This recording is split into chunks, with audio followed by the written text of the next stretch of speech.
नमस्कार विद्यार्थी मित्रांनो, मी आसिफ शेख, संस्थापक व संचालक स्पर्धा मित्र अकॅडमी. शालेय पुस्तकं खरंच महत्वाची असतात का? 100% अतिशय महत्वाची आणि परीक्षेचा मूळ आधार. ठीक आहे, मागचं लेक्चर जे आपण टाकलेलं आहे इतिहासाच्या शालेय पुस्तकामधले अतिशय महत्वाचे पॉइंट त्या ठिकाणी आपण डिस्कस केले. प्रचंड विद्यार्थ्यांनी बघितलं आणि त्यांना आवडलं सुद्धा. अतिशय महत्वाचं, प्रचंड महत्वाचं लेक्चर होतं. आजचंही लेक्चर तेवढ्याच ताकदीचं आणि तेवढ्याच महत्वाचं आहे, संपूर्ण पाहायचंय. आजचा विषय भूगोल आणि शालेय पुस्तके कोणती वाचायची भूगोलाची आणि ती कशी वाचायची. तलाठी अभ्यास यात्रा 90 सिरीज मधलं आपलं हे तिसरं लेक्चर. ठीक आहे, चलो आतापर्यंत तुम्ही ती पुस्तकं वाचली असतील, काही पुस्तकं स्किप केली असतील. पण आता काय करायचं? आता 6वी ते 10वी पर्यंतची सर्व पुस्तकं वाचायचं. काय दडलंय त्या पुस्तकामध्ये, कोणते प्रश्न आले होते, काय टॉपिक आहेत, काय किती महत्वाचे आहेत, किती महत्वाचे नाहीत, हे सगळं विश्लेषण आपण या ठिकाणी या लेक्चरमध्ये करणार आहे. हे लेक्चर ऐकल्यानंतर 100% तुम्ही ती सर्व पुस्तकं अतिशय व्यवस्थित वाचाल आणि तुम्हाला नोट्स काढायच्या सुद्धा लक्षात येतील, ही 100% गॅरंटी. ठीक आहे, चलो पहिलं पुस्तक या ठिकाणी आपण घेतलंय 6वीचा भूगोल. ठीक आहे, 6वीचा भूगोल काय हो, अनुक्रमणिकेसहित मी सगळं वाचणार आहे. ठीक आहे, या ठिकाणी पुस्तक वाचणार नाहीये, पुस्तकामधले त्या धड्यामधले महत्वाचे पॉइंट तुम्हाला सांगणारे जे परीक्षेच्या दृष्टीने महत्वाचे आहेत. ठीक आहे, म्हणजे त्या पुस्तकाची गोडी निर्माण व्हावी आणि ते पुस्तक आपण वाचावं, ते पुस्तक परीक्षेला उपयोगी आहे किंवा नाही हे आपल्याला समजावं, हा यामागचा प्रामाणिक उद्देश. चला, 6वीच्या भूगोलाचं पुस्तक आहे. काय आहे 6वीच्या भूगोलाच्या पुस्तकामध्ये वाचायचंय का? कारण आपल्या सिलेबसमध्ये एमपीएससी गट क पूर्व परीक्षेच्या सिलेबसमध्ये, ज्याच्यामध्ये तलाठी सुद्धा आहे, टॅक्स असिस्टंट सुद्धा आहे, बरीच क्लरिकल पदं आहेत. ठीक आहे, सगळी पदं आहेत. पण या ठिकाणी भूगोल विषयासंबंधी ती पुस्तकं वाचायची का? इन मेन 10 ते 12 मार्कांना या ठिकाणी भूगोल येईल. तर हा भूगोल 15 मार्कांना सुद्धा येऊ शकतो. एक एक प्रश्न मित्रांनो महत्वाचा आहे या ठिकाणी पूर्व परीक्षेसाठी. ठीक आहे, आणि हा जर अभ्यास आपण आत्ताच चांगला केला, हा मुख्य परीक्षेला सुद्धा आपल्याला या ठिकाणी फार मोठा आधार देणार आहे. कारण जीएस त्या परीक्षेला सुद्धा आहेच आहे. पूर्व परीक्षेला जीएस जर चांगला ताकदीचा झाला तर मुख्य परीक्षेला तुम्हाला फार काही अडचण येणार नाही. ही बेसिक पुस्तकं आपल्याला या ठिकाणी उपयोगी पडतात. 6वीच्या भूगोलाच्या पुस्तकामध्ये काय? 6वीच्या भूगोलाच्या पुस्तकामध्ये पहिला धडा आहे मैत्री भूगोलाशी. मैत्री भूगोलाशी. मग आता या धड्यामध्ये काय? या धड्यामध्ये भूगोलाची संकल्पना स्पष्ट केलेली आहे. ठीक आहे, जिओग्राफी, जिओ प्लस ग्राफिया म्हणजे काय? तर जिओ म्हणजे पृथ्वी, पृथ्वी किंवा धरती, धरतीचं वर्णन करणारं शास्त्र म्हणजे भूगोलाचं शास्त्र. ठीक आहे, लेक्चर थोडंसं लेंथी होईल. दरवेळी लेक्चर मी 30 ते 35 मिनिटांमध्ये संपवायचा प्रयत्न करतो. कदाचित हे लेक्चर 40-45 मिनिटापर्यंत जाण्याची शक्यता आहे, पण तेवढंच महत्वाचं, तेवढंच ताकदीचं आहे. पूर्ण लेक्चर ऐका. ठीक आहे, मग मैत्री भूगोलाशी याच्यामध्ये काय काय दिलेलं आहे त्यांनी? तर भूगोलाचे आणखी वेगवेगळे घटक दिलेले आहेत. म्हणजे काय? मानवीय भूगोल आणि प्राकृतिक भूगोल, भूगोलाच्या शाखा. मग मानवीय भूगोलामध्ये काय येतं, प्राकृतिक भूगोलामध्ये काय येतं, प्राकृतिक भूगोलाच्या शाखा कोणत्या, हे या ठिकाणी विस्तृतपणे नमूद केलेले पहिल्या धड्यामध्ये. आणि भूगोलाची संकल्पना सहज म्हणून आपल्याला विचारलं, भूगोलाचा या ठिकाणी फोड वगैरे मराठीमध्ये सुद्धा विचारू शकतात, तर या ठिकाणी ते दिलेले. दुसरा धडा आहे भारतीय भूगोलाचा इतिहास. भारतीय भूगोलाचा इतिहास काय असेल? भारतीय भूगोलाचा इतिहास मग या ठिकाणी विश्वाच्या निर्मितीपासूनच्या बऱ्याचशा गोष्टी, संकल्पना क्लिअर केल्या, छोट्या छोट्या थोड्या थोड्या एक एक पॅरेग्राफ मध्ये साधं सुद्धा. बघा पुस्तकं कशी आहेत, 6वी, 7वी, 8वी, 9वी, 10वीची जी पुस्तकं आहेत, ठीक आहे, बराचसा सिलेबस रिपीटेड आहे, म्हणजे धड्यांची नावं रिपीट असतील. पण लक्षात घ्या, 4थीच्या मुलाला भूगोलाच्या पुस्तकामध्ये जसा हिमालय पर्वत सांगितलेला असतो तसा 10वीच्या मुलाला सुद्धा सांगितलेला असतो का? नाही. 4थीच्या मुलाला थोडं शॉर्टली, थोडं या ठिकाणी महत्वाच्या गोष्टी त्याला समजतील अशा भाषेमध्ये. मग 7वी 8वीच्या पुस्तकामध्ये जर हिमालय असेल तर तो आणखी डीप मध्ये सांगितलेला असेल. मग 10वीच्या पुस्तकामध्ये जर हिमालय असेल तर आणखी डीप मध्ये, मग त्याच्या रांगा कोणत्या, मग तो कसा स्थिर आहे, त्याची लांबी किती, त्याची रुंदी किती, कारण त्याचे परिणाम कसे होतात, हे बऱ्याचशा गोष्टी त्याच्यामध्ये आलेल्या असतात. तोच टॉपिक असतो, रिपीटेड असेल, परंतु थोडा या ठिकाणी ताकदीचा दिलेला असतो त्या धड्यामध्ये. ठीक आहे, तर या ठिकाणी दुसरा धडा भारतीय भूगोलाच्या इतिहासामध्ये विश्वाची निर्मिती म्हणून दिलेले आहे. ठीक आहे, सप्तमहाद्वीप असं या ठिकाणी प्राचीन काळी या विश्वाला म्हणायचे. विश्वाची वेगवेगळी नावं या ठिकाणी दिलेली आहेत पुराणामधली. विश्वाला काय म्हणायचे? ठीक आहे, वेगवेगळ्या द्वीपांचा उल्लेख या ठिकाणी केलेला आहे. मग त्याच्यासोबत एक लेटेस्ट थिअरी दिलेली आहे, big bang theory. Big bang theory. आता विश्वनिर्मितीचा सिद्धांत याला आपण म्हणू शकतो. विश्वनिर्मितीचा सिद्धांत असा आपण याला म्हणू शकतो. ठीक आहे, तर या विश्वनिर्मितीच्या सिद्धांताचा हा एक प्रश्न रिपीट आला होता. ठीक आहे, बिग बँग थिअरी खालीलपैकी टिंबटिंबशी संबंधित आहे. हा प्रश्न रिपीटेड आहे. हा प्रश्न आपल्याला कुठं वाचायला भेटेल, कुठं नाही वाचायला भेटत भूगोलाच्या मार्केट बुक्समध्ये. हा कुठेतरी जुन्या चालू घडामोडीच्या पुस्तकामध्ये वगैरे असा कुठेतरी तो वाचायला भेटतो. मग बिग बँग थिअरी म्हणजे विश्वनिर्मितीच्या संबंधीचा सिद्धांत आहे. ठीक आहे, त्या ठिकाणी पुराणकालीन काही कल्पना पृथ्वी संबंधी दिलेल्या आहेत. वातावरण आणि ऋतूंची माहिती दिलेली आहे. वातावरण आणि ऋतूंची माहिती आपल्याला जर मराठीमध्ये ऋतूंची नावं जरी विचारली तरी ती सांगता येणार नाही. ठीक आहे, मग या ठिकाणी ऋतूंची माहिती वगैरे दिली आहे. तिसरा धडा आहे वृत्तांची दुनिया. वृत्तांची दुनिया म्हणजे या ठिकाणी पृथ्वी संबंधीचा बघा आपल्या सिलेबसमध्ये या ठिकाणी वृत्त किंवा वृत्तजाळी हा स्पष्ट टॉपिक नमूद आहे. वृत्तांची दुनिया, मग वृत्तांच्या दुनियामध्ये काय दिलेलं आहे या ठिकाणी, जी पृथ्वीच्या पृष्ठभागावर उभ्या आडव्या जी काल्पनिक जाळी आहे त्या जाळीला वृत्तजाळी असं म्हणतात. यालाच आपण अक्षरवृत्त आणि रेखावृत्त म्हणतो. मग रेखावृत्तांची संख्या किती, अक्षरवृत्तांची संख्या किती, सर्वात मोठं अक्षरवृत्त कोणतं, त्याला बृहदवृत्त म्हणतो आपण, विषुववृत्त. ठीक आहे, मग या वृत्तांची संपूर्ण इत्थंभूत माहिती या टॉपिकमध्ये दिलेली आहे. अत्यंत महत्वाचा टॉपिक आहे. चौथं काय, प्रात्यक्षिक कार्य म्हणून दिलेले. या प्रात्यक्षिक कार्यामध्ये काय दिले, नकाशा वाचन दिले. थोडंसं ओझरतं वाचलं तरी काय हरकत नाही हा धडा. ठीक आहे, नकाशा वाचन, मग नकाशामध्ये या ठिकाणी असणारे वेगवेगळे चिन्ह दिलेले आहेत. मग खिंडीसाठी कोणतं चिन्ह वापरलं जाते, राष्ट्रीय महामार्गांसाठी कोणतं चिन्ह वापरलं जाते, राज्य महामार्गांसाठी कोणतं चिन्ह, नदीसाठी कोणतं चिन्ह वापरलं जाते. ठीक आहे, अशी चिन्ह दिलेत. एखादा प्रश्न या ठिकाणी येऊ शकतोय. जुन्या PYQ मध्ये असा एखादा प्रश्न MPSC मध्ये तुम्हाला 100% आलेला आहे. ठीक आहे, पुढचा धडा या ठिकाणी काय दिलेले, पुढचा धडा शिलावरण. ठीक आहे, म्हणजे पृथ्वीच्या अवतीभोवतीचं जे कवच आहे, ठीक आहे, त्याला आपण शिलावरण म्हणतो किंवा त्या ठिकाणी आपण त्याला क्रस्ट म्हणतो किंवा कवच म्हणतो. शिलावरणाच्या खाली प्रावरण आहे, आंतरप्रावरण, बाह्य प्रावरण, त्याच्या आतमध्ये गाभा आहे, गाभ्याला आपण कोर किंवा निफे म्हणतो. ठीक आहे, याच्या संबंधीची माहिती या ठिकाणी 6वीच्या पुस्तकं असल्यामुळे थोडी ओझरती दिलेली आहे. नावं लक्षात ठेवणे, वाचणे, ही या गोष्टी या ठिकाणी करता येतील. ठीक आहे, पुढचा टॉपिक काय आहे, पुढचा टॉपिक वातावरण आहे. ठीक आहे, 6वीच्या पुस्तकामध्ये दिलेला 6वा धडा हा वातावरण आहे. मग वातावरणाची संरचना म्हणजे काय, वातावरणाचे घटक कोणते, वातावरणाची संरचना म्हणजे पृथ्वीच्या पृष्ठभागापासून जसं जसं वर जाऊ तसं तसं वातावरण आढळतं. त्या वातावरणाची जाडी किती, वातावरणाची अंगे याच्यामध्ये दिलेली नाही, ती पुढच्या 8वीच्या का 9वीच्या पुस्तकामध्ये ती दिलेली आहेत. ठीक आहे, मग या ठिकाणी वातावरणाचे घटक कोणते, तर वेगवेगळे वायू हे वातावरणाचे घटक आहेत.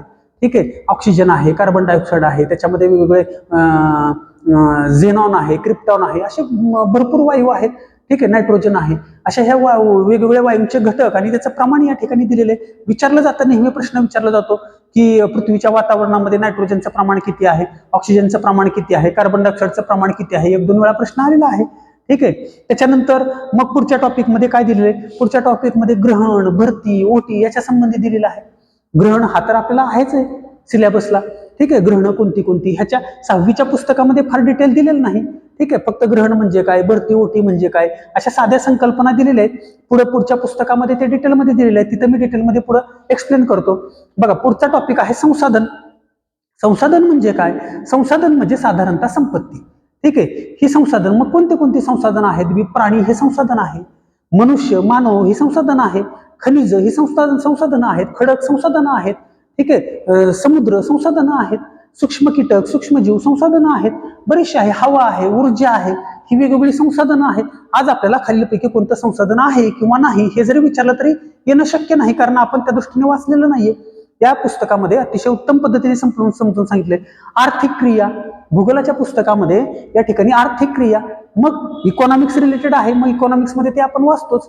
मग प्राथमिक अर्थव्यवस्थेची क्षेत्र कोणती, द्वितीयक कोणती, तृतीयक कोणती, त्या दिवशी पण मी समजून सांगितलं की जी मूळ क्षेत्र आहेत ते प्राथमिक आहेत, म्हणजे मासेमारी आहे, लाकूडतोड आहे, शेती आहे, खाणकाम आहे. द्वितीय क्षेत्र जे प्राथमिक क्षेत्रावर अवलंबून आहेत, उद्योग क्षेत्र द्वितीय क्षेत्र आहे. तृतीय क्षेत्र सर्व्हिस सेक्टर त्याला आपण म्हणतो. चतुर्थ क्षेत्र पंचक्षेत्र, चतुर्थ क्षेत्र म्हणजे उच्च बुद्धिमत्तेचा ज्या ठिकाणी वापर केला जातो. IT आहे, शिक्षक क्षेत्र आहे. ठीक आहे, आणि मॅनेजमेंट बॉडी आहे ते पंचक्षेत्रामध्ये येते. ही क्षेत्र सुद्धा 6वीच्या पुस्तकामध्ये. बघा, इतिहासामधला काही भाग भूगोलामध्ये रिपीट होतोय आपल्या बेसिक पुस्तकामध्ये सुद्धा आपली चांगली रिव्हिजन होती. मग पुढचा टॉपिक आहे मानवी वस्ती. ठीक आहे, भूगोलामध्ये मानवी वस्ती संबंधी सुद्धा प्रश्न येतात. बऱ्याच वेळा विचारला आहे, कोकणातील घरांचं प्रारूप किंवा कोकणातील वसाहतींचं प्रारूप कशा प्रकारचं आहे, बऱ्याच वेळा प्रश्न आलेला आहे. एखाद्या मग या ठिकाणी मानवी वसाहतींची प्रारूप, वसाहत स्थापन करण्यासाठी परिणाम करणारे घटक कोणते, मग जवळपास पाणी असलं पाहिजे, लाकूड उपलब्ध असलं पाहिजे, विटा माती उपलब्ध असल्या पाहिजेत, ठीक आहे. मग त्या ठिकाणी मानवी वसाहत तयार होते. बघा आजकालची आपली गावं जरी आपण बघितली तर प्रत्येक गाव हे युनिक आहे. प्रत्येक गावाच्या मध्ये मंदिर असेल, किल्ला असेल किंवा काहीतरी महत्वाचं स्थान असेल आणि त्याच्या अवतीभोवती ते गाव वसलेलं असतं. मानवी वसाहती कशा तयार होतात हे बघणं महत्वाचं आहे. ठीक आहे. त्यानंतर शाश्वत विकासाची दिशा किंवा ध्येय 6वीच्या पुस्तकामध्ये टॉपिक आहे.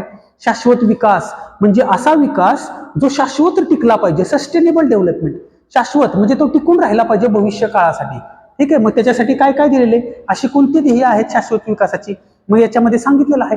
संसाधनांचा योग्य वापर, काही पुस्तकामध्ये RRR दिलेला आहे. ठीक आहे. या ठिकाणी रियूज वगैरे असं काहीतरी ते आहे RRR.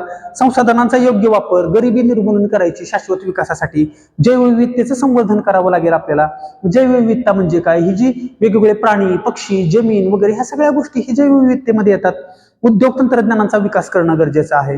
हवामान बदलावर कृती. ठीक आहे. आपण आज जे वातावरण बदलतंय, जो हवामान बदल होतोय ह्याच्या संबंधी वेगवेगळ्या आंतरराष्ट्रीय स्तरावर या ठिकाणी योजना केल्या जातात. ठीक आहे. त्याच्या संबंधीची माहिती आहे. गुणवत्तापूर्ण शिक्षण हा सुद्धा शाश्वत विकासाचा एक महत्वाचा भाग आहे. आरोग्य व कल्याण. ठीक आहे. अशा संपूर्ण गोष्टी याच्यामध्ये दिलेल्या आहेत. आणि 6वीचं पुस्तक ज्यावेळी तुमचं वाचून संपेल त्यावेळी त्या पुस्तकाच्या शेवटी परिशिष्ट म्हणून एक त्या ठिकाणी 4-5 पानं दिलेली आहेत. परिशिष्ट म्हणजे जवळपास काय, हे डिक्शनरी सारखं आहे.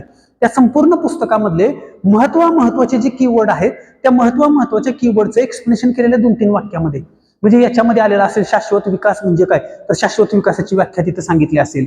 त्याच्यानंतर त्याच्यामध्ये आपत्ती म्हणजे काय, तर आपत्तीची व्याख्या सांगितली असेल. त्यानंतर मग अल्पविकसित देश म्हणजे काय, आर्थिक क्रियामधला शब्द घेतला.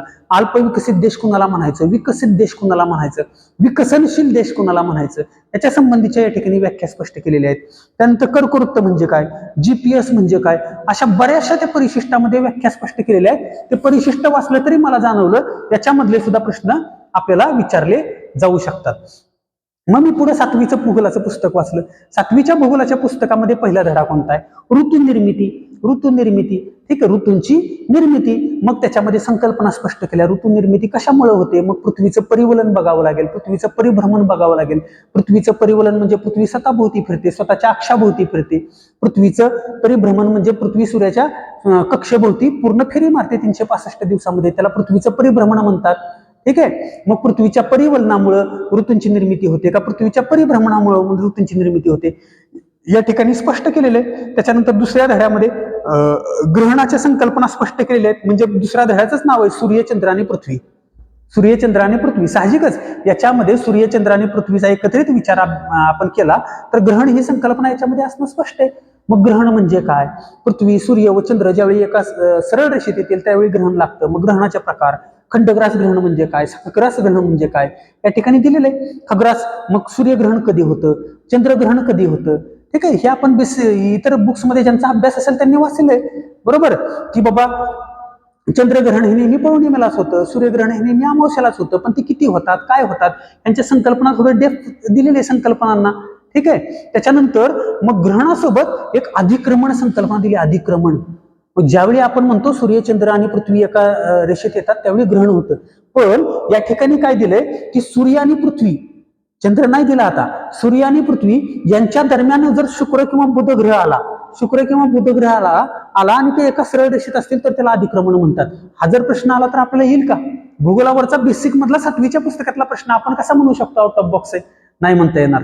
ठीक आहे. अशा बघा छोट्या छोट्या संकल्पना फार मस्त या ठिकाणी दिलेल्या आहेत. ठीक आहे. तिसरा टॉपिक भरती ओटी हा टॉपिक दिलेला आहे. मग याच्यामध्ये वेगवेगळी बलं, भरती ओटी संबंधीची जी बल आहेत, गुरुत्व बल आहे, केंद्रकीय बल आहे, याच्या संबंधी माहिती दिलेली आहे. लाटा म्हणजे काय. ठीक आहे. ज्यावेळी सुनामी आली होती त्यावेळी सुनामी संबंधी प्रश्न आला होता. सुनामी शब्द कुठून उगम पावला, सु आणि नामी म्हणजे काय, किंवा मग सुनामीची लाट किती मीटर उंचीपर्यंत असते. इथे लाटा म्हणजे काय, भरती म्हणजे काय, ओटी म्हणजे काय, उधाणाची भरती म्हणजे काय, भांगाची भरती ओटी म्हणजे काय, या सगळ्या गोष्टी बारकाईने या ठिकाणी दिलेल्या आहेत. छोट्या छोट्या 2-2, 3-3 ओळीमध्ये दिलेल्या आहेत. वाचायला काय नाही, लक्षात राहायला सुद्धा अतिशय सुंदर सोप्या शब्दामध्ये दिलेले, लगेच लक्षात राहते. ठीक आहे. पुढचा धडा दिलेला हवेचा दाब. मग हे हवामानासंबंधी, वातावरणासंबंधी हा टॉपिक फार महत्वाचा आहे. हवेचा दाब. मग आपण पृथ्वीचा जर अभ्यास केला, पृथ्वीवर हवेच्या दाबाचे पट्टे किती PYQ मध्ये आलेला आहे. पृथ्वीवर कमी दाबाचे आणि जास्त दाबाचे असे एकूण 7 पट्टे असतात, ते दिलेले आहे त्या ठिकाणी. हवेच्या दाबाचे पट्टे किती, मग पृथ्वीवर तापमानाचे पट्टे किती असतात, व आपण म्हणतो ना उष्ण कटिबंध, समशीतोष्ण कटिबंध आणि कटिबंध, यालाच आपण तापमानाचे पट्टे म्हणतो. हे पट्टे किती आहेत, विषुववृत्ताच्या कोणत्या बाजूला आहेत, किती अंतरापर्यंत आहेत. ठीक आहे. त्याच्यानंतर या ठिकाणी मग या हवेच्या दाबाच्या पट्ट्यामुळेच वारं वाहतं. साधा जरी प्रश्न आला आपल्याला, वारं टिंबटिंबकडून टिंबटिंबकडे वाहते, पर्याय असतील उच्च दाबाकडून कमी दाबाकडे, कमी दाबाकडून उच्च दाबाकडे, समान दाबाकडून समान दाबाकडे, तरी आपल्याला लक्षात येणार नाही, का तर आपण व्यवस्थित वाचलंच नाही. या पुस्तकामध्ये ते दिलेले. मग वारं कोणतं कसं वाहतं, काय वाहतं, ही वाऱ्याच्या संपूर्ण संकल्पना याच्यामध्ये क्लिअर केलेल्या आहेत. ठीक आहे. त्यानंतर समदाब पट्टे म्हणजे काय, समभार पट्ट्याचा प्रश्न PYQ मध्ये आहे, MPSC मध्ये. आता इथं समभार मध्ये समदाब नाव दिले, समदाब पट्टे म्हणजे काय. त्याच्यानंतर विषुववृत्तावर हवेचा दाब कसा असतो आणि का असतो. तो विषुववृत्ताचा पट्टा म्हणजे त्याला आपण ITCZ म्हणतो, इंटरट्रॉपिकल कन्व्हर्जन झोन. विषुववृत्तावर हवेच्या दाबाचा पट्टा कमी असतो. मग तो का असतो, त्याचा काही पृथ्वीच्या परिवलनाशी संबंध आहे का. ठीक आहे. विषुववृत्तावर हे सगळे याच्यामध्ये दिलेले. पुढचा टॉपिक आहे वारे. लगेच हवेचा दाब झाला की त्याच्या पुढचा धडा आहे वारे, 7वीच्या भूगोलामध्ये. मग या ठिकाणी वारे म्हणजे काय, वाऱ्याचे वेगवेगळे प्रकार दिलेले आहेत. मग ग्रहीय वारे कोणते, त्याच्यानंतर मग आपले मोसमी किंवा मान्सून वारे कोणते, आपण म्हणतो ना नैऋत्य मान्सून वारे, ईशान्य मान्सून वारे, मग त्या वाऱ्यासंबंधी माहिती दिलेली आहे. स्थानिक वारे, स्थानिक वारे म्हणजे काय, ते स्थानिक परिस्थितीमुळे निर्माण झालेले, तेवढ्याच भागामध्ये निर्माण झालेलं वारं, यांना आपण स्थानिक लोकल वाइंड्स म्हणतो, स्थानिक वारे म्हणतो. ठीक आहे. काही स्थानिक वारे आपल्याला माहिती आहेत, काही स्थानिक, बरोबर, आपल्याला जे काही स्थानिक वारे आहेत जे किनारपट्टीला वाहतात त्यांना आपण काय म्हणतो, सागरी वारे म्हणू. ठीक आहे. त्यांना आपण खारे वारे आणि मतलई वारे म्हणू, पर्वतीय वारे आणि दरीय वारे. मग यांची काही नावं आहेत. आपण म्हणतो ना कोकणामध्ये कोणतं वारं वाहतं, तर कोकणामध्ये आम्रसरी. ठीक आहे. म्हणजे त्या प्रकारचं आम्रसरी नाही. ठीक आहे. वारं, किनारपट्टीला वाहणारं वारं. ठीक आहे. मग त्या ठिकाणी त्या टॉपिकमध्ये एक असा चार्ट दिलेला आहे. मग स्थानिक वाऱ्यांची काही नावं दिलेली आहेत. ठीक आहे. आपण स्थानिक वाऱ्यांची फार वेगवेगळी नाव आहेत. लू हे स्थानिक वारे. ठीक आहे. आपल्या भारतामधलं लू स्थानिक वारे. त्याच्यानंतर मग प्रत्येक डॉक्टर वारं म्हणून आहे. अशी काही वेगवेगळी वारं आहेत त्या लिस्टमध्ये. आंतरराष्ट्रीय वारं, तो प्रश्न 100% येतो दरवेळी. आणि कुठला तरी वेगळाच, कुठल्या देशामध्ये ते स्थानिक वारं वाहतं, एक ठराविक 7-8 नावं दिलेली आहेत. आपल्याला काही जगाचा भूगोल वाचायचा नाहीये, पण बेसिक पुस्तकामध्ये आहे म्हणून ती 5-6 वारं वाचणं फार आवश्यक आहे. त्यातला जर प्रश्न पडला तर या ठिकाणी कुठलंही मार्केट बुक्स कितीही चांगला असो, त्याच्यामध्ये लिस्ट मोठी दिलेली असो, पण ते आपण नेग्लिजिबल सोडून देतो न विचार करता, फार काही महत्वाचं नाही म्हणून. पण बेसिक पुस्तकामध्ये आहे तर आपण डोळ्यात अंजन घालून या ठिकाणी वाचणार आहे. ठीक आहे. महत्वाचं आहे. मग या ठिकाणी काही नैसर्गिक प्रदेश दिलेले आहेत. मग टुंड्रा प्रदेश, वाळवंटी प्रदेश, तैगा प्रदेश, गवताळ प्रदेश, स्टेप्स, सुदान प्रदेश, विषुववृत्तीय प्रदेश. मग त्याच्यामध्ये त्या प्रदेशातलं हवामान, प्राणी, वनस्पती दिले. हवामान, प्राणी, वनस्पती काही माहिती असण्याची आवश्यकता नाही, पण सहज म्हणून विचारलं स्टेप्स हा गवताळ प्रदेश कुठे आढळतो, तर आपल्याला काय माहिती, आपण कन्फ्युज होऊन जाऊ त्या ठिकाणी.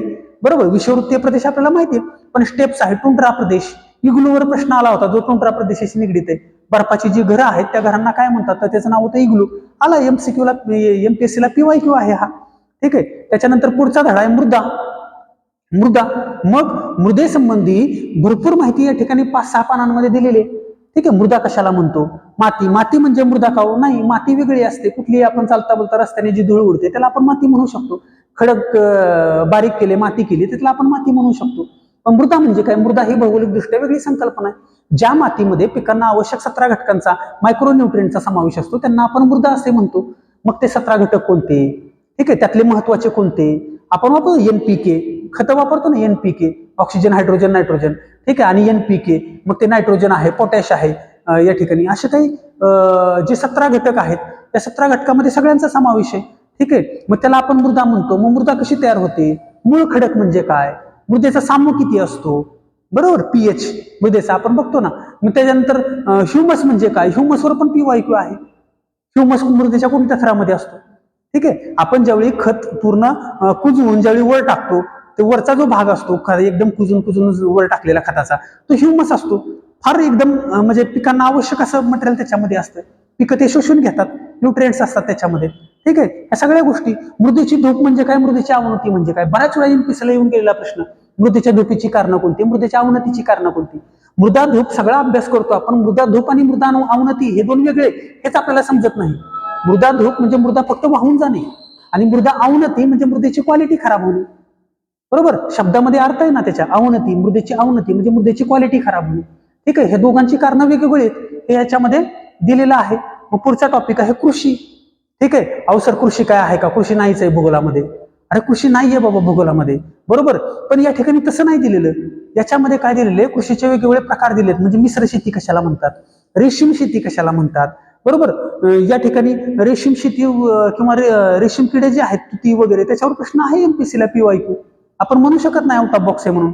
ठीक आहे. सखोल शेती म्हणजे काय, त्यानंतर जोड शेती म्हणजे काय, शेतीला जोड व्यवसाय म्हणून कशाचा वापर केला जाईल, विस्तृत शेती म्हणजे काय, स्थलांतरित शेती म्हणजे काय याच्यामध्ये दिले. स्थलांतरित शेतीचा पण नेहमी PYQ आहे.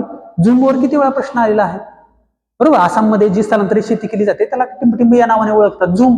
मग स्थलांतरित शेतीचे काही प्रकार या ठिकाणी दिलेले असतील, शब्द या ठिकाणी दिलेले असतील, स्थलांतरित शेतीला काय नावाने उल्लेखलं जातं. ठीक आहे, हे याच्यामध्ये आहे. त्याच्यानंतर मानवी वस्ती किंवा तिचे आकृतीबंध. मग 6वीच्या याच्यामध्ये सुद्धा होतं मानवी वसाहती, पण आता 7वीच्या मानवी वस्तीमध्ये थोडं डीपली दिलेलं असणार आहे. मग 7वीच्या मानवी वस्ती किंवा मानवी वसाहतीमध्ये काय, आकृतीबंध, बरोबर. मग आता मी म्हटलं मानवी वसाहती कशी तयार होते किंवा गाव कसं तयार होतं ते मगच मी सांगितलं. आता याच्यामध्ये काय की मानवी वसाहतींचे प्रारूप किंवा प्रकार कसे आहेत.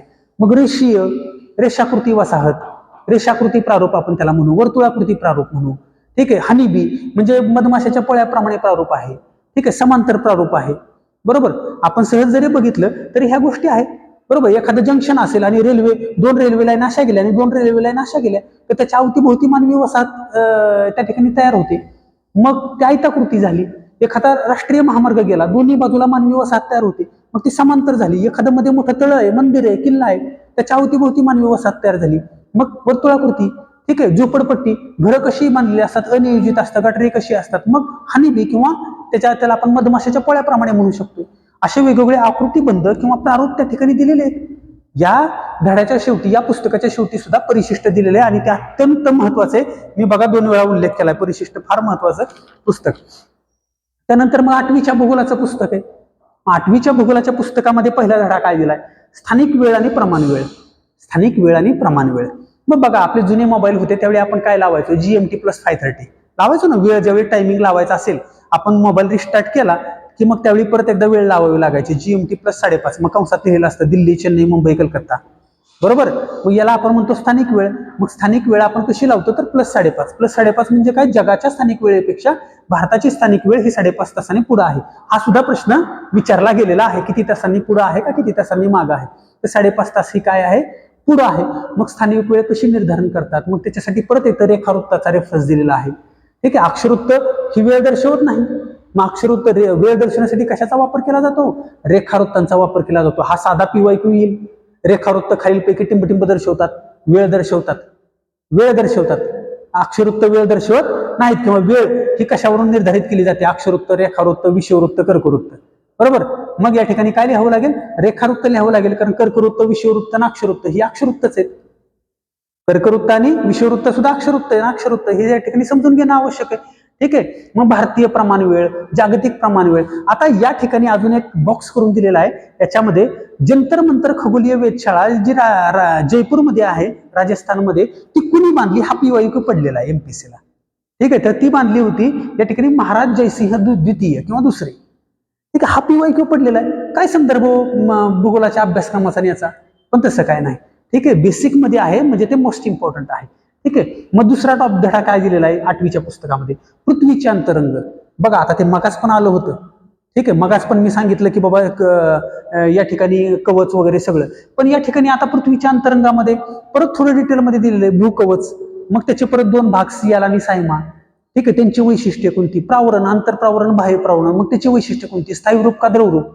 मग गाभा, गाभ्याला काय म्हणतात, निफे म्हणतात, मग त्याच्यामध्ये काय असते, कोर म्हणतात, त्याच्यामध्ये काय असते, किती किलोमीटर अंतरापर्यंत पृथ्वीच्या केंद्रक लागेल, किती किती जाडी आहे प्रत्येक या ठिकाणी आवरणाची, हे सगळं या ठिकाणी दिलेलं आहे. पृथ्वीचा अंतरंग अभ्यासणे या ठिकाणी गरजेचं आहे. लक्षात येते का. बरं, पुढचा धडा काय, आर्द्रता आणि ढग. हवामानाशी संबंधित आहे. आर्द्रता आणि ढग याच्यामध्ये बाष्पीभवन म्हणजे काय, दव म्हणजे काय, धुके म्हणजे काय, फरक आहे ना. दव म्हणजे काय आणि धुके म्हणजे काय. ठीक आहे. या ठिकाणी फॉग. मग या ठिकाणी एक प्रश्न आला होता याच्यामध्ये, मग बाष्प धारण क्षमता, बाष्प धारण क्षमता. ठीक आहे. ढगांची बाष्प धारण क्षमता टिंबटिंब झाली की मग पाऊस पडतो, 100% झाली की पाऊस पडतो. मग पर्यायामध्ये काय असते, 0%, 100%. ठीक आहे. बाष्प धारण क्षमता, सॉरी 100 नाही, बाष्प धारण क्षमता जर 0 झाली म्हणजे आता बाष्प धारण क्षमता राहिलेलीच नाही, पूर्ण बाष्प भरलेले, बरोबर. आता क्षमता राहिलीच नाही. आपण लिहितो 100% उत्तर, पण उत्तर येतं 0%. बाष्पधारण क्षमताच राहिलेली नाही. त्यावेळी ढग काय होतात, पूर्ण भरून जातात बाष्पाने आणि मग त्याच्याद्वारे पाऊस पडतो. ठीक आहे. ह्या कन्सेप्ट छोटे छोटे पण महत्वाचे. ढगांचे प्रकार दिलेले आहेत.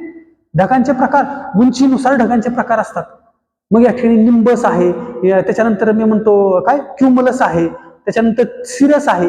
असे वेगवेगळ्या ढगांचे प्रकार आहेत. एक PYQ आलेला आहे, निंबसचा एक PYQ आलेला आहे. ठीक आहे. त्याच्यानंतर ढगपुटी म्हणजे काय, याच्यामध्ये कन्सेप्ट आहे.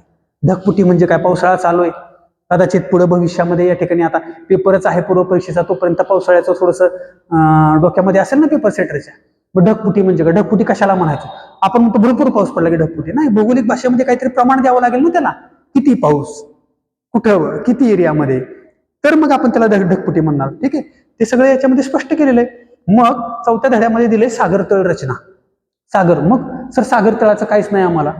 सागर तळाचं काय नाही, अरे पोलीस भरतीच्या पेपरला हा प्रश्न आलेला आहे भूखंड मंचावर. आता तर MPSC गट मध्ये तलाठी टाकलेला आहे. असं कसं सागर तळाचं काय ना. मग सागर तळ, जशी भूपृष्ठावर वेगवेगळे भूरूप असतात, पर्वत असतात, पठार असतात, मैदान असतात, तसे सागराच्या आतमध्ये सुद्धा रचना असते. जमिनीचा जो सागराच्या आतमध्ये किनारपट्टीपासून गेलेला भाग आहे त्याला आपण भूखंड मंच म्हणतो. जो एकदम दरीसारखा आहे त्याला आपण गर्ता म्हणतो किंवा सागरी दर्या म्हणतो, सागरी पर्वत म्हणतो. बरोबर. हे सगळे वेगवेगळे भाग आहेत. सागरी बेट आहे. ठीक आहे. त्यानंतर खंडांत उतार आहे. मासेमारी कोणत्या ठिकाणी जास्त चालते. ठीक आहे. सागरी बेट कशाला म्हणायचं, सागरी गर्ता कशाला म्हणायची. बरोबर. हे या ठिकाणी थोडीशी माहिती दिलेली आहे बेसिक पुस्तकामध्ये. म्हणजे तुम्ही विचार करा ना, एकदम सुटसुटीत आणि साधी सोपी माहिती असणार आहे. आपण आता या लेवलला मॅच्युरिटी लेव्हल स्पर्धा परीक्षेचा ज्यावेळी अभ्यास करतो त्यावेळी ही 7वी 8वीची पुस्तकं आपल्याला जड जाणार आहेत का, नाही. फार मस्त आणि उत्तम प्रकारे आपण याचा अभ्यास करू शकतो. ठीक आहे. पुढचा टॉपिक बघा, सागरी प्रवाह. सर सागरी प्रवाह तर उल्लेखच नाही ना सिलेबसमध्ये. अरे पोलीस भरतीला सागरी प्रवाहाचा प्रश्न आला. पोलीस भरतीला सागरी प्रवाहाचा प्रश्न आलेला आहे. PYQ काढून तुम्ही बघितलं तर तुम्ही तर तलाठी देताय. सागरी प्रवाह, सागरी प्रवाह म्हणजे काय, समुद्रामध्ये वाहणाऱ्या नद्या. समुद्रामध्ये नद्या असतात का सर, समुद्रामध्ये नद्या नसतात. पण समुद्राच्या पाण्याचं वेगवेगळ्या पाण्यामध्ये तापमान, घनता या भागामध्ये जर या ठिकाणी काय म्हणतो आपण भिन्नता आढळली तर पाणी या ठिकाणी वेगळ्या प्रवाहामध्ये वाहतं. त्याला आपण सागरी प्रवाह म्हणतो. त्याला सागरातल्या नद्या असं म्हटलं जाते. मग हे सागरी प्रवाह सध्या तर सांगितलं होतं की अल निनो किंवा ला निनो याचा परिणाम आहे, प्रभाव आहे. मग अल निनो आणि ला निनो हे काय आहेत, हे सागरी प्रवाहच आहेत. थंड प्रवाह असतो त्याला आपण ला निनो म्हणतो आणि उष्ण प्रवाह असतो त्याला अल निनो म्हणतो. अल निनोचं संकट पृथ्वीवर आहे असं म्हटलं जात होतं. पाऊस माघारी फिरेल असं म्हटलं जात होतं. सुदैवानं काही भागामध्ये, म्हणजे या ठिकाणी जरी आता मी धाराशिव मधून बोलतोय तर या ठिकाणी तरी आसपासच्या भागामध्ये बऱ्यापैकी पाऊस पडतोय. ठीक आहे. बाकी भारताचं एवढं काही मला माहित नाही. पण हे सागरी प्रवाह अल निनो, ला निनो, मग अल निनो म्हणजे कोणता प्रवाह, ला निनो म्हणजे कोणता प्रवाह, कोणत्या समुद्रामध्ये निर्माण होतात, हिंदी महासागरामध्ये निर्माण होणारे प्रवाह कोणते. बरोबर. ही माहिती आपल्याला अतिशय महत्वाची, मोस्ट इम्पॉर्टंट माहिती आहे. मग भूमी उपयोजन. आता भूमी उपयोजन थोडासा जास्त नाही वाचला तरी चालेल, पण भूमी उपयोजनामध्ये सातबाऱ्याची माहिती दिलेली आहे या ठिकाणी.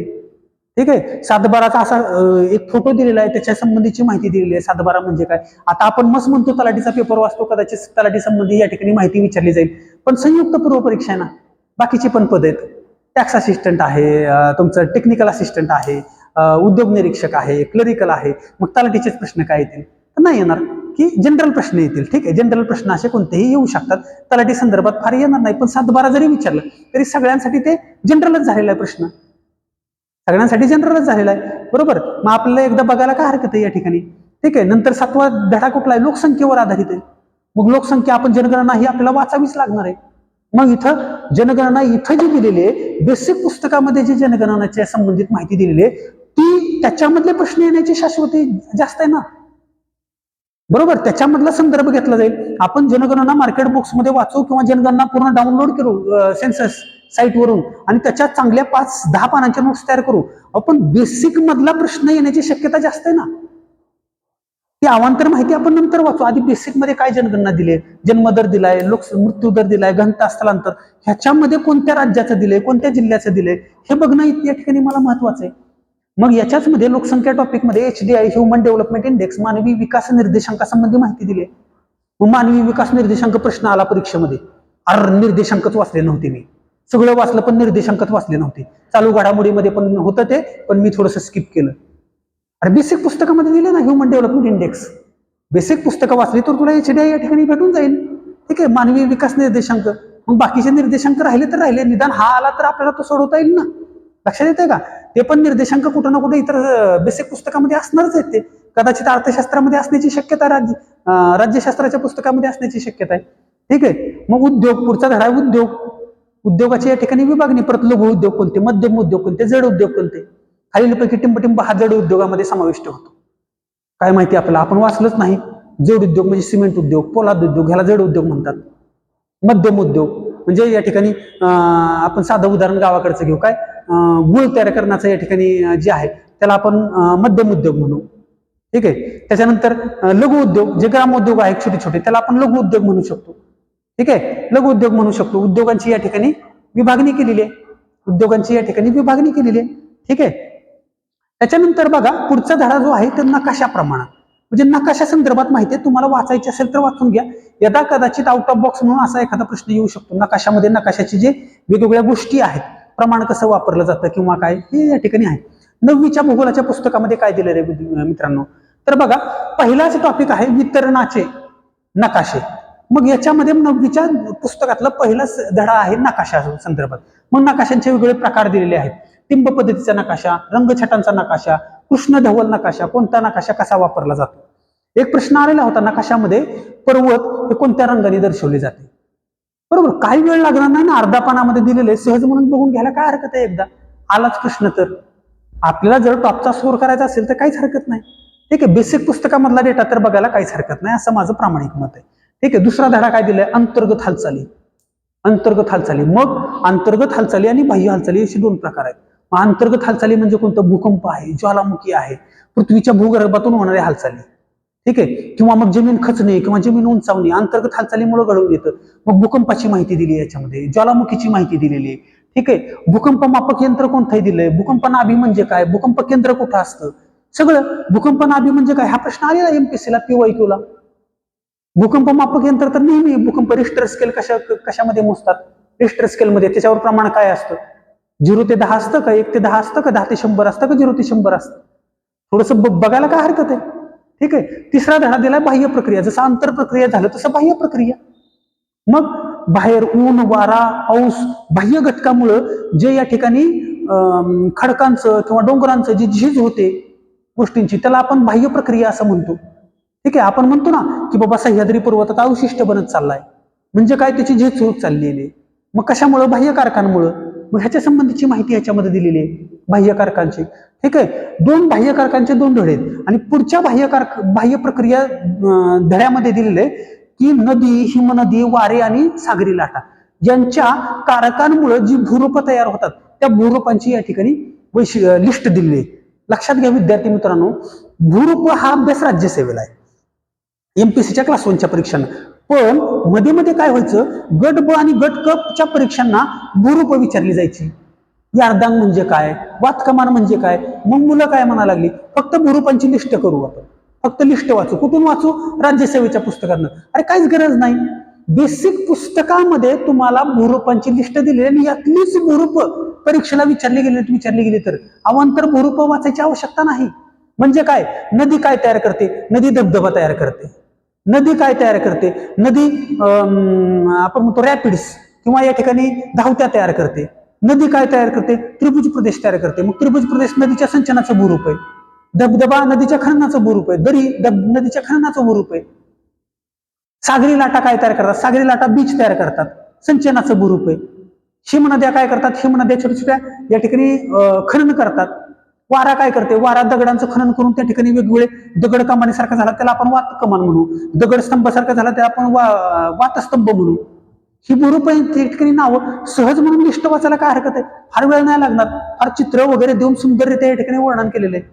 ठीक आहे. यार्दांग आहे, वालुकागिरी, भूचित्र खडक, बारखांड, सागरी स्तंभ, सागरी कमान, ही सगळी भूरूप परीक्षेला विचारलेली आहेत PYQ मध्ये. आणि ही या बेसिक पुस्तकामध्ये आहेत. 5वा धडा काय दिलाय, वृष्टी किंवा पाऊस. पावसासंबंधी संपूर्ण माहिती दिली. मग पावसाचे 2 प्रकार सांगा म्हटलं तर तुम्हाला लक्षात येईल का, प्रतिरोध पर्जन्य आणि आरोही पर्जन्य. हे सुद्धा लक्षात येत नाही, त्याच्यामध्ये दिलेले. आरोही पर्जन्यालाच अभिसरण पर्जन्य असं म्हणतात. ते विषुववृत्तावर पडतं. आपल्या कोकणामध्ये किंवा महाराष्ट्रामध्ये जो पाऊस पडतो तो प्रतिरोध पर्जन्यानुसार पडतो, कोकणामध्ये प्रतिरोध पर्जन्यानुसार पडतो. ठीक आहे. ह्या सगळ्या गोष्टी याच्यामध्ये दिलेल्या आहेत. आवर्त म्हणजे काय, धुकं म्हणजे काय, परत एकदा गारपीट म्हणजे काय, सगळ्या भागांची माहिती. मग सागर जलाचे गुणधर्म दिलेले आहेत.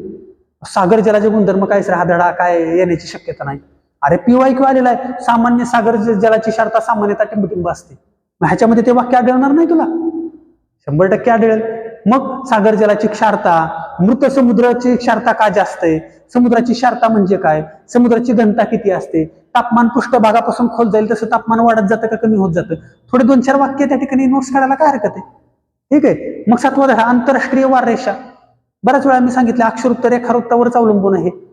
भारताची प्रमाण वेळ कुठली, आंतरराष्ट्रीय वाररेषा कुठली, जागतिक प्रमाण वेळ कुठली. बरोबर, जागतिक प्रमाण वेळ आपण त्याला GMT म्हणतो, ग्रीनिच मीन टाइम. भारतीय प्रमाण वेळ 2:30 पूर्व आपण गृहीत धरलेले. त्याचं विश्लेषण तुम्हाला आता मला सांगता येणार नाही व्हिडिओमध्ये एवढं स्लो. ठीक आहे. आंतरराष्ट्रीय वाररेषा म्हणजे त्याला 180 आपण पूर्व पश्चिम म्हणलेलं आहे. ठीक आहे. ह्या सगळ्या गोष्टी याच्यामध्ये दिलेल्या आहेत. ठीक आहे. मागच्या वेळी मी सांगितल्याप्रमाणे याच्या सुंदर नोट्स प्रत्येक विषयाच्या ज्या आहेत तुम्हाला मी म्हटलेलं आहे, चहा पिता तुम्ही त्या किमतीमध्ये मी तुम्हाला उपलब्ध करून देणार आहे, पण ते 15 ऑगस्टच्या नंतर. ठीक आहे. हा व्हिडिओ तुम्ही जो आता बघताय अतिशय उत्तमरित्या मी तुम्हाला पुस्तकं कशी वाचायची हे सांगतोय. मला तरी असं वाटतंय की या पुस्तकाची आवड मी तुम्हाला निर्माण करून देतोय परीक्षेपूर्वी. तर नक्की तुम्ही हे व्हिडिओ संपूर्ण बघा, मित्रांना जास्तीत जास्त शेअर करा, चॅनल सबस्क्राईब करा आणि लाईक करा. ठीक आहे. चला पुढचा या ठिकाणी व्यापार. 9वीच्या पुस्तकामध्ये हा धडा दिला व्यापार. ठीक आहे. मग व्यापार, घाऊक व्यापार म्हणजे काय, किरकोळ व्यापार म्हणजे काय, देशांतर्गत व्यापार म्हणजे काय, आंतरराष्ट्रीय व्यापार कशाला म्हणायचं, साध्या साध्या संकल्पना. याच्यासोबत याच्यामध्ये व्यापाराच्या जागतिक किंवा आंतरराष्ट्रीय संघटना दिलेल्या आहेत. मग WTO आहे, एशियान आहे, ब्रिक्स आहे, त्याच्यानंतर OPEC आहे. ठीक आहे. त्याच्यानंतर सार्क आहे. ह्या वेगळ्या वेगळ्या ज्या संघटना आहेत, या संघटना नेहमी पेपरला विचारल्या जातात परीक्षेला. सार्कचे देश कोणते, सार्क म्हणजे काय, सार्क म्हणजे काय, त्याच्यानंतर युरोपियन युनियन म्हणजे काय, WTOचं मुख्यालय कुठे, वर्ल्ड ट्रेड ऑर्गनायझेशन जिनिव्हा आहे का, न्यूयॉर्क आहे का, कुठे आहे. ठीक आहे. त्याच्यानंतर ब्रिक्स म्हणजे काय, ब्रिक्स मध्ये कोणते देश आहेत, कोणत्या नवीन देशाचा समावेश केलेला आहे. OPEC विचारलं जाईल आता, कारण तेल संकट आलं होतं, बऱ्याच वेळा तेल भेटत नव्हतं. ठीक आहे. तर OPEC त्याच्या संबंधीची संघटना आहे. अशा बरेच महत्वाची माहिती. ठीक आहे. त्याच्यानंतर 9वीच्या पुस्तकामध्येच पुढचा धडा दिला नागरीकरण. नागरीकरणामध्ये या ठिकाणी नागरीकरणाच्या परिणाम किंवा नागरीकरणाच्या समस्या विचारल्या जाऊ शकतात. बरोबर, प्रचंड प्रमाणामध्ये नागरीकरण होतंय, लोकांचं स्थलांतर होतंय ग्रामीणकडून नागरी भागामध्ये. मग नागरी भागामध्ये स्थलांतर झाल्यामुळे काय समस्या निर्माण होतात, गुन्हेगारी वाढते का, झोपडपट्ट्यांची संख्या वाढते का, प्रदूषण होतंय का, काय समस्या आहेत, खालीलपैकी कोणती समस्या नागरीकरणाची समस्या आहे किंवा नाही, साधा प्रश्न विचारला जाण्याची शक्यता आहे. बघ शेवटचा धडा आहे या ठिकाणी काय, वाहतूक, संदेशवहन आणि पर्यटन, 2 धडे आहेत. ठीक आहे. वाहतुकी संबंधी माहिती. मग वाहतुकीचं जाळं कसं आहे, राष्ट्रीय महामार्ग कोणते, राज्य महामार्ग कोणते, बरोबर, जलमार्ग आहेत का, रेल्वे मार्ग कोणते, त्यांचे विभाग कोणते कोणते, संदेशवहनामध्ये वेगवेगळे सॅटेलाइट पाठवलेले आहेत आपण, त्याच्या संबंधी माहिती दिली. कृत्रिम उपग्रहांचं कार्य, कृत्रिम उपग्रहांचा उपयोग काय. ठीक आहे. पर्यटनामध्ये अभयारण्य, राष्ट्रीय उद्यान, वेगवेगळ्या ठिकाणची जी पर्यटन आहेत. डेक्कन ओडिसी संबंधी एक या ठिकाणी पुस्तकामध्ये बॉक्स करून दिला बघा. माहितीये तुम्हाला, हा प्रश्न PYQ आहे, आलेला आहे. काय माहिती का, डेक्कन ओडिसी म्हणून एक रेल्वे आहे, त्याचं तिकीट फार महाग आहे, परदेशी पर्यटक त्याच्यामध्ये जनरली प्रवास करतात. राजेशाही त्याच्यामध्ये सुविधा म्हणजे 5 स्टार हॉटेलच्या ज्या सुविधा आहेत त्या डेक्कन ओडिसीमध्ये. अशी कोणती रेल्वे कोणत्या मार्गावरून धावते, हा PYQ आलेला आहे, हा PYQ विचारला गेलेला आहे. मग 10वीच्या पुस्तकामध्ये आतापर्यंत आपण 6वी ते 9वीच्या पुस्तकामध्ये जे काही बघितलं का नाही, तेच 10वीच्या पुस्तकामध्ये. मी धड्याचे नाव वाचून दाखवतो तुम्हाला. स्थान व विस्तार भारताचं, भारताचं स्थान आणि विस्तार, भारताचं स्थान कुठे, आणि 10वीच्या पुस्तकामध्ये एक आहे ब्राझील खंडाचा, ब्राझील प्रदेशाचा फार जास्त उल्लेख केलेला आहे, ब्राझीलचा. कारण जवळपास भारत आणि ब्राझीलची जवळपास सम अशी तुलना होती, समान अशी ब्राझीलचा. मग तेवढा भाग स्किप करून तुम्ही वाचू शकता भारताचा. भारताचं स्थान, विस्तार, जलप्रणाली, हवामान भारताचं कशा पद्धतीने, भारताचे हवामानाचे विभाग, त्याच्यामध्ये महाराष्ट्राचे हवामानाचे विभाग, नैसर्गिक वनस्पती व प्राणी असा एक धडा आहे.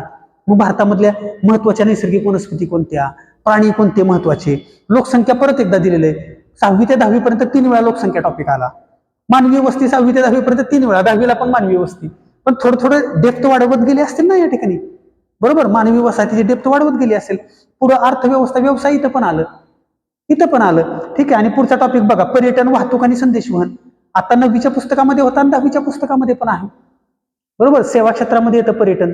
मग पर्यटन कोणतं, एकदा PYQ मध्ये जोडायला हवं म्हणून विचारलं होतं. सागरी पर्यटन म्हणून कुठला जिल्हा, मग सिंधुदुर्ग आहे का, ठाणे आहे का, कोकण आहे, रत्नागिरी आहे का, पालघर आहे.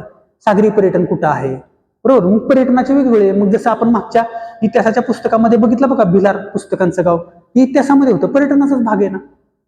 बरोबर. अशा प्रकारे 6वी ते 10वी पर्यंतची जी बेसिक भूगोलाची जी पुस्तकं आहेत ही अत्यंत महत्वाची पुस्तकं आहेत विद्यार्थी मित्रांनो. सर्वच्या सर्व पुस्तकं वाचायची आणि अतिशय उत्तम पद्धतीने वाचायची.